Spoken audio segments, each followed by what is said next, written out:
Hello guys, welcome back to my channel. My name is Linda and welcome back to my channel. If you are new here, don't forget to subscribe to my channel, and if you are a returning subscriber, thank you for supporting me.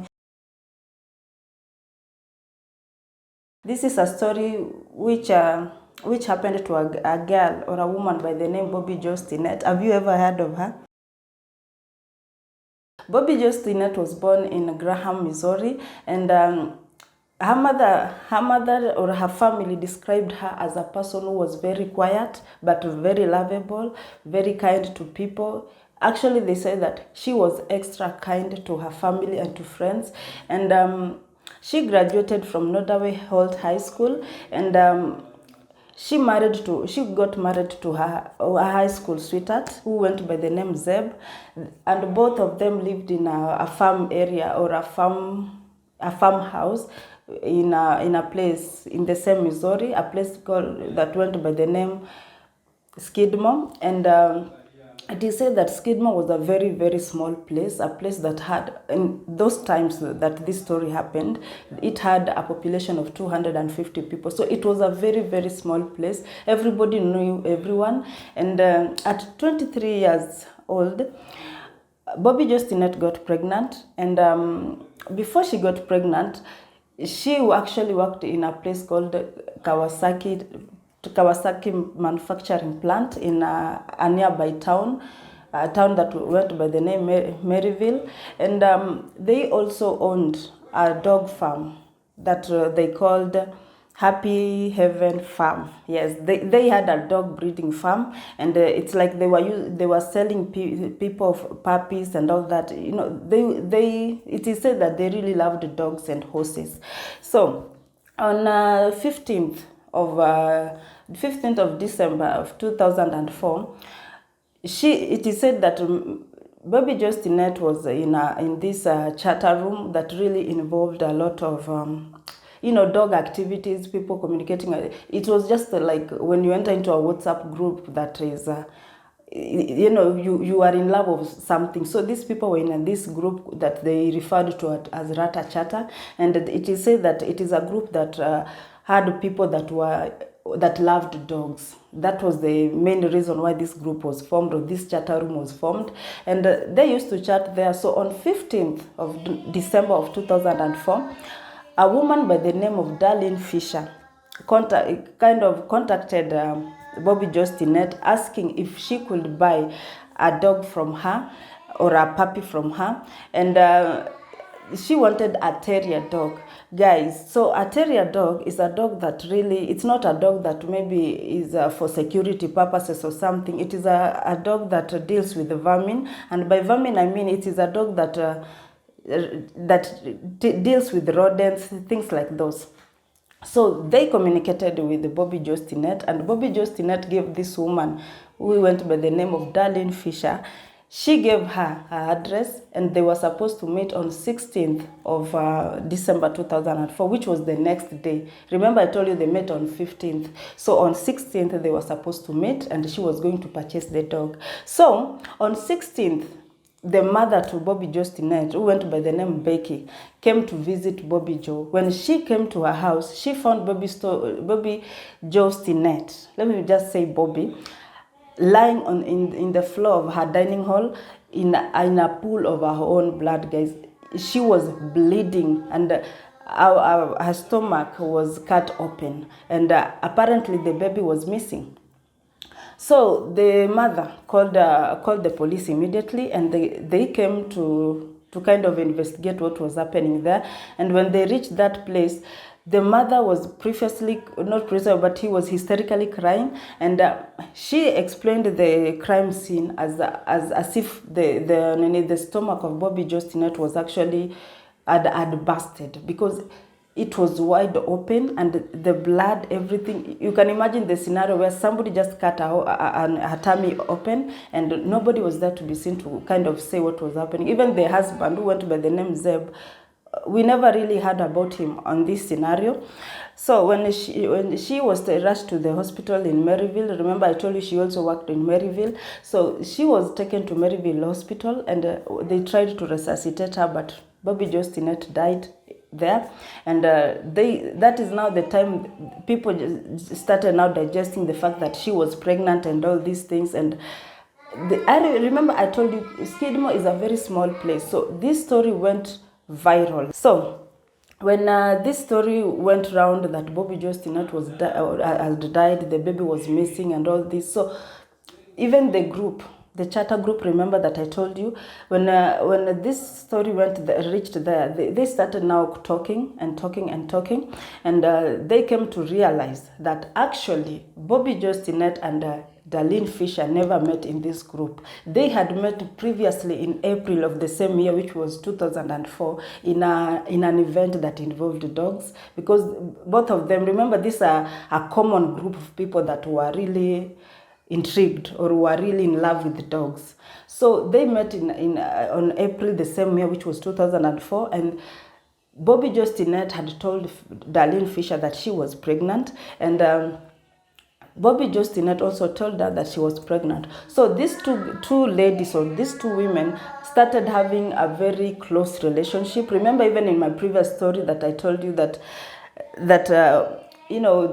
Taylor and Regan, for the simple fact that they were pregnant together, they kind of grew closer to each other. So this is the same thing that happened to these two ladies, who was Bobby and the other lady. So they became close. They were really chatting. Their chatting went overboard. They were happy, trying to chat about their not marriage, but their pregnancy, apart from the charter group. But they were also chatting in the charter group. So when this was realized, there's a member in this charter group that actually contacted the police and told them on this particular day, which was on 15th of December 2004, a woman named Darlene Fisher had contacted Bobby Jo Stinnett wanting to buy a puppy from her, and they had arranged for a meeting. And actually, this woman is the only person that I feel really saved this investigation. So when the police took the IP of this Darlene Fisher and traced her, when they traced, they found out that this woman actually lived not really far, but she lived in a place called Marvin in Alaska. And when they followed to the house, they found out that this woman actually was not even called Darlene Fisher. She was called Lisa Montgomery. So actually, the name that she was using in the charter room was not her real name. When they reached this place, they actually found a car, a red Toyota Corolla, and this red Toyota Corolla was actually what the neighbors had said that they had seen in the driveway when this whole incident, at the time that this incident happened. So they went inside. When they went inside, they found now the Darlene Fisher, who had turned into Lisa Montgomery, holding a baby, and this baby was having a cut over her head. And the police now asked Lisa Montgomery if this child was hers, and she said it was hers, and she had given birth in a neighboring medical center called Topeka. And the police kind of did not understand why she was acting weird. So that's why the police kind of started wondering why she was, if it was her baby, why she was behaving that way. So they kind of continued interrogating her, and then when they were interrogating her, the husband came, and the husband was asked if the baby was theirs, and he said yes. Remember, I didn't tell you the husband's name. He went by the name Kevin. So Kevin said yes, the baby was theirs, and that Darlene Fisher, who is went by the name Alisa now, had actually contacted her that the previous day, which was the same 16th that this lady Bobby died, that she had contacted him and told him to go and pick her in a place called Long John Silver's, to go and pick her and with the baby, and he had gone to pick her actually, and they came home. But Kevin said he did not see his wife give birth, so he really didn't know much about giving birth and all that. He was just happy that they had a baby, because that was the first baby to Kevin. But Guys, it was not the first baby to Lisa Montgomery. So when the police realized that Kevin didn't really know how this child was born and all that, they again tried to interrogate Elisa, and Elisa was not really giving out every story, but it reached a point and she said that she should be excused, that the husband should excuse them with the police so that she can talk with the police. So the husband left, and Elisa remained with the police, and Elisa started telling the police that she gave birth to this child in the house. Now she's not saying about the Topeka story. Now she had changed her story. She's saying that she gave birth in the house and she threw the placenta in a river. I don't even know why she thought that this story can be believable, but that's what she said. And the police felt like there was so much lies because she kept changing her story. When they were in this interrogation room trying to pin her down, trying to understand the whole story, that's when now she kind of broke down and started saying the truth. Now, this interrogation had gone like an hour now, and she just broke it out and said that actually that child belonged to Bobby Jo Stinnett, and she said that on that day, which was 15th, remember 15th December of 2004, the day that they had that she had contacted Bobby Jo and they had made this arrangement of meeting and buying the puppy, is the day that she had actually traveled from Alaska, Marvin, the place that they were living, to come to Bobby Jo's place, which was Skidmore, to like understand the road. It's like you going for a road test, trying to know the distance and all that. She had actually done that on this day. Then she came back on 16th to kill her and take the baby out of her. And I don't know why somebody will even, because I feel like this is premeditated murder, because she had actually planned from the April that they made of the same year 2004. It's like it's something that she had been planning all this time that she was going to do to Bobby, and she had so many months for her to change her mind, but she did not change her mind.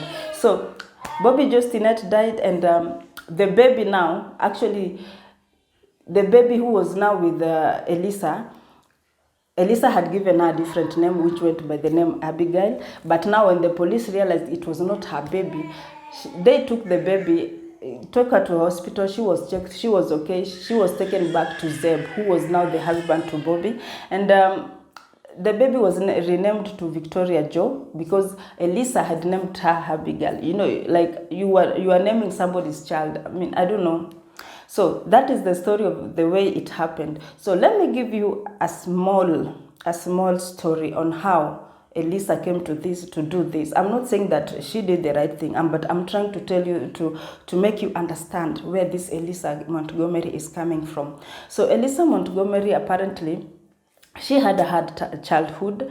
Her mother was a really, really heavy drunkard, and when she was given birth, she had a permanent brain damage. When she had this permanent brain damage, to add to all her troubles, the father was a military who was never around, so the mother kept having different boyfriends at different times, and these boyfriends really used to sexually abuse her. They used to abuse her, like beating and all that. So she grew up a very disturbed child. Even she reached a point that she felt like she is going to like marry someone just to get out of this misery. And guys, you can't believe who she decided to marry. She decided to marry a half brother.